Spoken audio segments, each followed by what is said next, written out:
Hi everybody, this is Joe at Joe's Premium Firewood, bringing you another fun-filled, exciting video. Today's video is my quarterly inventory video. Before I get started on that, if this is your first time to my channel, welcome. I have two firewood channels. This is Joe's Firewood Videos 2. My other one's called Joe's Firewood Videos. If you want to check them out, give the videos a like, hit the subscribe button, I'd really appreciate it. All right, now back to the video. We're going to start over here. This is my brother, aka the King of Firewood's inventory. You can see he's pretty much sold out. He's got these big blocks that are going to be boiler wood. I think I'm going to split them with the Easton made here in a day or two, but that's all he's got, so which is nothing. I bought a couple of the loads from him. I'm going to go over here to our personal inventory just to show you what we got and just to walk by. Right here, this is stuff that the King of Firewood donated to my mom. That's just like all, I think it's all silver maple. It looks like there might be some mulberry in there. And then here's some limbwood that I cut for her, or she helped me cut. And there's some of the debris that Mike and I got from the live stream yesterday on my other channel. And then this is what I normally give her, my rejected pieces, the oddballs, shaped pieces cut too small and whatnot. So I would say we got enough up here to maybe make it through February. So over here, this is what I call bay number 1. I got these ready to burn ash blocks staged out here. It's been a slow, January was a slow month. I was only averaging about maybe 3 truckloads a week. And I really need like 5 to 7 to sustain myself. So right now I'm firewood rich and cash poor. And in here, I put, this is where I keep my Husky splitter. And if customers come and pick up, all that stuff's been recently cut within the last month, but it's mostly ash and ready to burn. But I try to keep some on hand for when customers come by, but I would say 80% of what I deliver, or what I sell, is I deliver it. Then over in here, this is bay number 2. It's a little bit bigger bay. Got all white and red oak right there. And I started stacking around the perimeter. Normally I stack around the whole perimeter and then just throw it in here like this. I keep my quad in here, so that's why we stacked these 2 rows here. But once summer gets, I can leave the quad outside and just fill that up with wood if I can ever get ahead. And then this right here, that's almost all white oak, but there is some red oak in there too that might cut for me. But it's all green and won't be ready until like November. And then right here, this is where I store bundles for the store I sell to. And this is my bundle making station right here. Somebody asked me what I use. Well, there's my jig. It's an upside down chair. And then this is where all the bundle grade wood gets split. I stack it and I stand right there and make bundles, and then I normally put them right here, but I've been too busy. It's too cold to make them, and I got to supply the winter people. But I'm starting to, summer's coming up. Usually they start buying in April, May, and through September, and they probably buy 1,500 bundles from me. So I gotta start building up now. I don't want to be caught and do it in the last minute. And right here is just some junk wood. So most of it's gone. There's some right there for my mom, but some of this is green. But I just throw it in a pile, and when we need it, we come get it.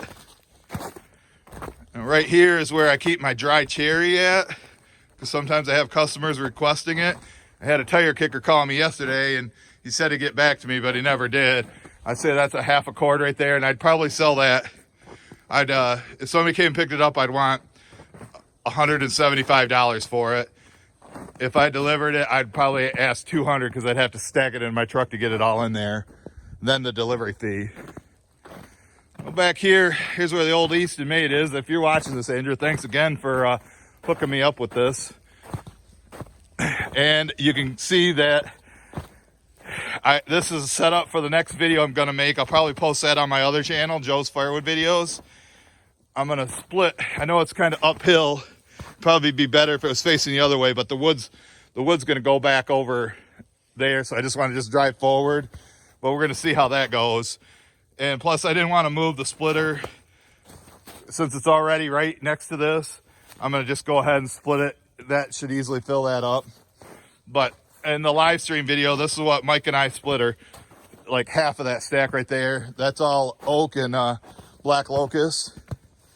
Same with through here. But that stuff will sell. That'll be ready to dry in the fall. Some of it's dry now. But when I pull forward, I store in between these two trees, that maple and that oak. But I want to fill this up. It would probably take 2 quad trailer loads of wood to fill back here. And it looks like a lot of this is white oak. And there's some mulberry and black locust there. Got another spot in between those trees down there that I store, but haven't got it filled yet. But this area is going to be filled up by springtime. And this is 100% white oak. I had a customer say the restaurant needed it, so I got this already. And now she won't return my text. I guess their old supplier might have got a hold of them again. I guess they weren't able to get a hold of them. So I don't know.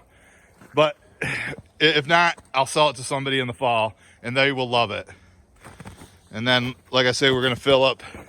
You can see where I got that row started. We're going to fill up into here, and in between here, and in between these stumps. So that's the best way to season wood, is in single rows and then covering it with the metal like I got on that rack. So right in here is my summer wood, summer campfire wood. I usually use cherry, sassafras, silver maple, basically anything besides my good heating woods like oak and black locust. Sometimes elm will go in there, maybe a little bit of oak, but there's a silver maple that needs to be split. Then there's some cherry there, sassafras, maple, poplar. I know poplar's not the best, but like I say, it's campfire wood. I hope it dries quick. I'm hoping to get this split by the end of the week, and that'll be about 90% full once all this wood goes in there. And it should be ready by May. I think there's some white walnut right here too. And over here is where I keep my more cherry at. But this is where the green cherry goes. I got a restaurant that has a natural gas hooked up to their burner, or hooked up to their oven or stove or whatever, oven. So they can, it doesn't have to be seasoned. And I would say there's probably 3 oversized truckloads just right in there. So that's why I'm kind of hesitating on splitting that cherry, because if they order from me, usually order about once a month or so, then I'm going to fill it back up with that. And right here you can see I had a guy yesterday when Mike and I were doing the live stream video. Somebody bought 5 bundles from my stand, so I loaded these up. I'm going to go ahead and take them down there as I go down and show you more of the inventory. I'll start it up. I'll show you my mileage. And don't let me forget to strap myself in. Where are we at? Getting close to 300,000. I'll just hold on to this. So yesterday, like I say, I sold 2 truckloads of normal split cordwood, and then I had Mike go cut a quad trailer load of boiler wood. Wasn't enough to fill his truck, so he took my boiler wood that was there, and then normally I have boiler wood on these dock sections down through here, or pallets on both sides of the driveway. And it's just all gone. First come, first serve. Like I said, I normally don't go cut it purposely. It's usually my large reject pieces.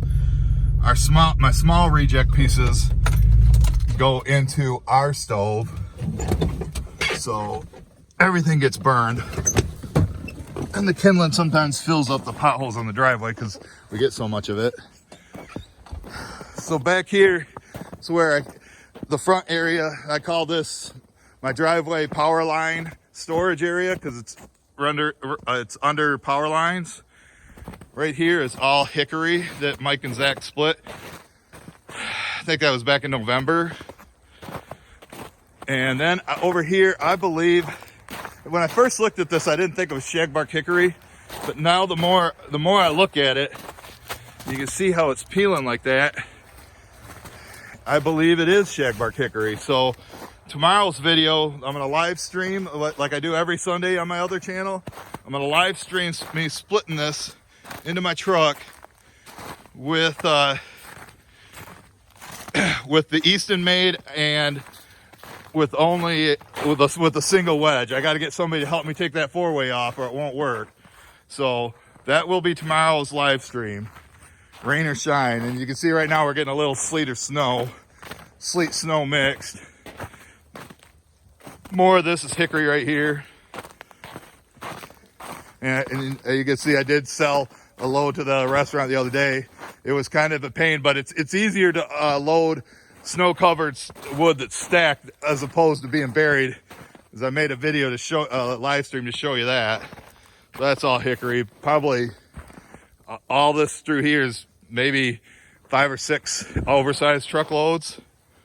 And then here's where I keep my long cut firewood, which when the guys bring me 20-inch pieces or anything over 18, I bring it down here and then just fill this area up. But I just sold that on Thursday. So, and back here is where I put like my green wood that I get, mostly oak. I think there's some honey locust back here. Oh, that's green oak that Mike cut. I'm gonna try to sell this in the spring to customers that order early, but I don't know. It's green. It's not semi-season, so it might take a minute to dry. And if you're wondering why there's a gap in between there, the power company had to get to that transformer, and they were nice enough not to just knock this over or make me do it. They moved it and stacked most of it so they could get their truck back there. So I do appreciate that. From now on, I'm leaving that open. But at one point in time, I made a massive pile in here. It was probably out to about where I'm standing now and like 10 feet tall. But it just doesn't dry that well that way because it needs sun and wind. It needs to be stacked in single rows. I know this is kind of compact. You really should leave a bigger gap than that. But I'm going to take you over to my driveway stand and unload these real quick. And I'm going to run to the store and then come back and split that wood and make another video for you guys. Had 2 videos yesterday, 1 on each channel, and I have 2 videos today. I'm not sure what channel I'm going to put the other one on. It might be on this one. I haven't decided yet.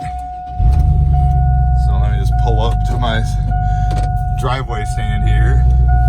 Keep it here for security reasons. I've only been ripped off once. And I like to keep about 7 or 8 of them out here. All right. A little bit more. Okay. So let me get out, walk over there. You guys can watch me unload them.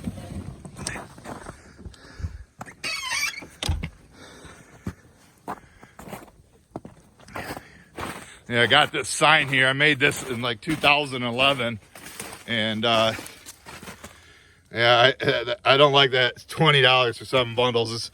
These are real nice bundles, and it's a lot of work to do. You can see. Let's see. That's right here for now. I hope you can see me. Stable. Maybe I'll put it on the ground. About that.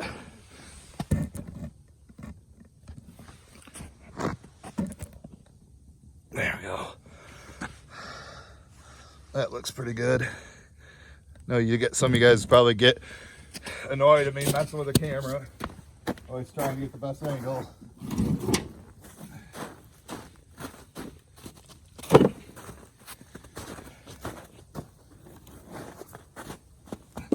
It's always a nice bonus to come out here and see a handful of these missing.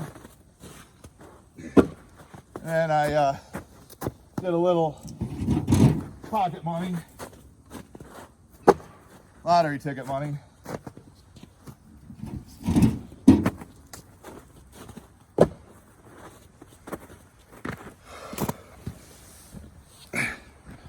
Well, there it is, folks. All right, I think we'll wrap this one up. Hope you guys enjoyed it. Check out some of these videos at the end. We'll see you at the next one.